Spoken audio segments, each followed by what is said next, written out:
বিসমিল্লাহির রহমানির রহিম।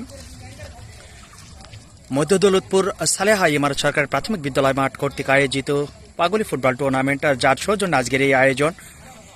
আমার শ্রদ্ধ ব্যক্তিত্ব বড় ভাই জাহাঙ্গীর আলম, তার সৌজন্যে কিন্তু আজকের এই আয়োজনে আজকের এই পাগলি ফুটবল টুর্নামেন্ট আজকের শিশু আগামী দিনের ভবিষ্যৎ, সেই খেলায় কিন্তু এখন পুরস্কার তুলে দিচ্ছেন আমার শ্রদ্ধ ব্যক্তিত্ব বড় ভাই জাহাঙ্গীর আলম। তিনি কিন্তু আমাদের যে ক্ষুদে তারকারা রয়েছে তাদেরকে হাতে হাতে পুরস্কার তুলে দিচ্ছেন, সেটাও কিন্তু আপনাদেরকে দেখানোর চেষ্টা করছি।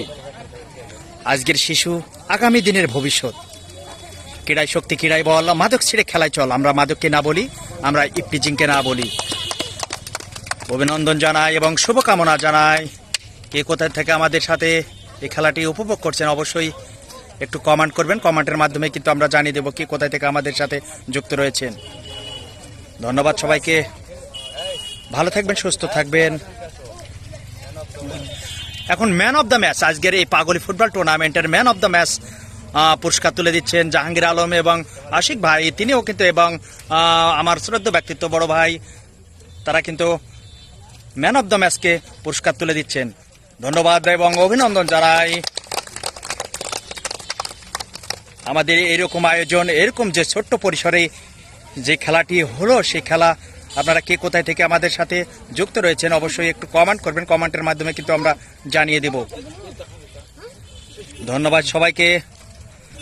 আমাদের যে খুদে তারকা, খুদে যে খেলোয়াড় বৃন্দরা রয়েছে তাদেরকে আমি একটু দেখানোর চেষ্টা করছি। আপনারা দেখেন, এই মধ্য দৌলতপুর সালেহা ইমারত সরকারি প্রাথমিক বিদ্যালয় মাঠ কর্তৃক আয়োজিত যে খেলাটি হলো পাগলি ফুটবল টুর্নামেন্ট, সে পাগলি ফুটবল টুর্নামেন্টের যার সৌজন্যে আজকের এই আয়োজন। আমার শ্রদ্ধ ব্যক্তিত্ব বড় ভাই জাহাঙ্গীর আলম, তার সৌজন্যে কিন্তু আজকের এই আয়োজন।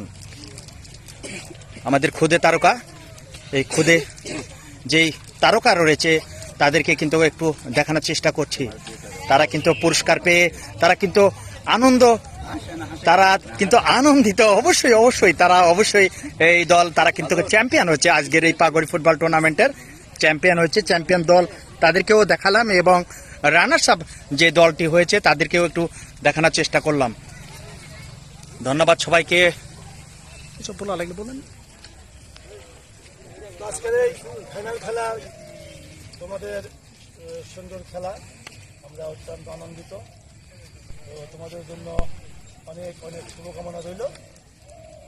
আজকের শিশু আগামী দিনের ভবিষ্যৎ, এটা মাথায় রেখে তোমরা সুন্দরভাবে তোমাদের পড়ালেখা চালিয়ে যাবে। পড়ালেখার পাশাপাশি খেলাধুলা, এটা সবসময় মনে রাখতে হবে। তো তোমাদের জন্য আমার পক্ষ থেকে অনেক অনেক শুভকামনা রইল। ধন্যবাদ সবাইকে। ধন্যবাদ সবাইকে। যে যেখান থেকে আমাদের এই খেলাটি উপভোগ করছেন অবশ্যই কমেন্ট করবেন। কমেন্টের মাধ্যমে কিন্তু আমরা জানিয়ে দেব। ধন্যবাদ সবাইকে, ভালো থাকবেন, সুস্থ থাকবেন, এই প্রত্যাশায় আমরা বেরিয়ে গেলাম। আসসালামু আলাইকুম।